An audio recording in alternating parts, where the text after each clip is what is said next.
इस वीडियो में हम शंकु के बारे में पढ़ेंगे जिसे अंग्रेजी में कोन कहते हैं।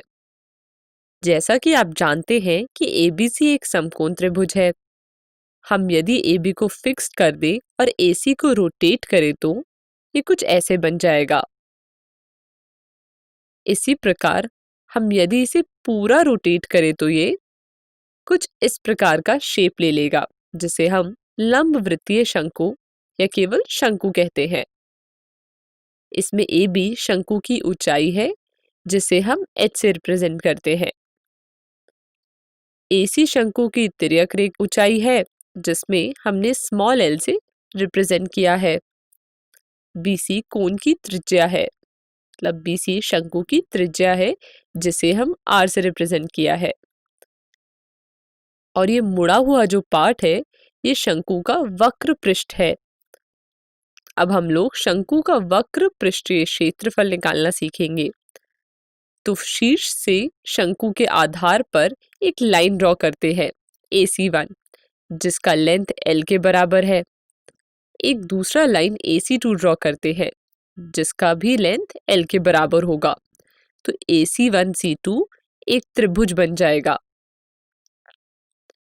जब C1 और C2 बहुत क्लोज होंगे तो AC1 C1C2 पर लंब होंगे और हम जानते हैं कि त्रिभुज का क्षेत्रफल हाफ इंटू आधार इंटू ऊंचाई होता है। इसलिए त्रिभुज AC1C2 का क्षेत्रफल हो जाएगा half into AC1 into C1C2। उसी प्रकार यदि हम AC3 ड्रॉ करें तो त्रिभुज का क्षेत्रफल हो जाएगा AC2C3 बराबर AC2 इंटू C2C3। उसी प्रकार हम पूरे वक्र पृष्ठ पर त्रिभुज ड्रॉ कर सकते हैं। ये सारे त्रिभुज का क्षेत्रफल शंकु के वक्र पृष्ठ को कवर कर लेगा। तो हम बोल सकते हैं कि शंकु का वक्र पृष्ठ बराबर सभी त्रिभुज के क्षेत्रफलों का योग होगा।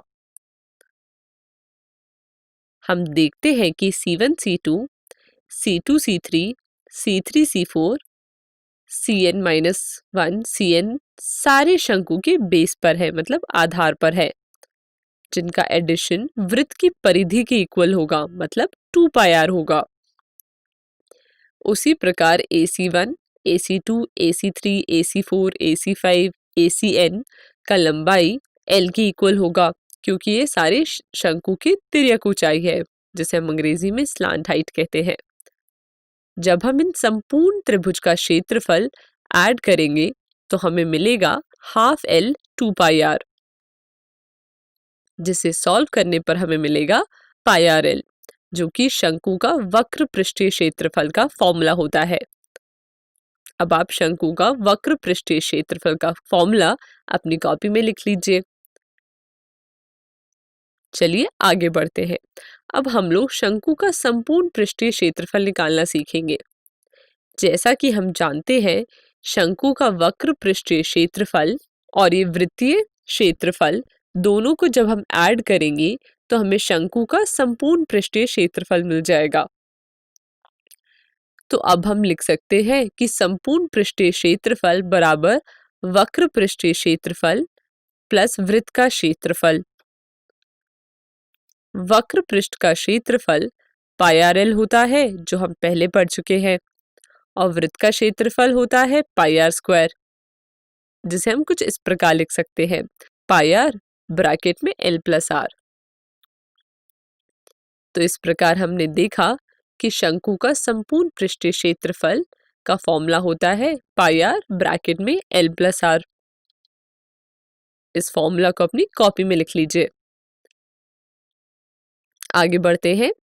अब हम आपको ये बताएंगे कि शंकु की ऊंचाई, त्रिज्या और तिर्यक ऊंचाई में क्या संबंध होता है।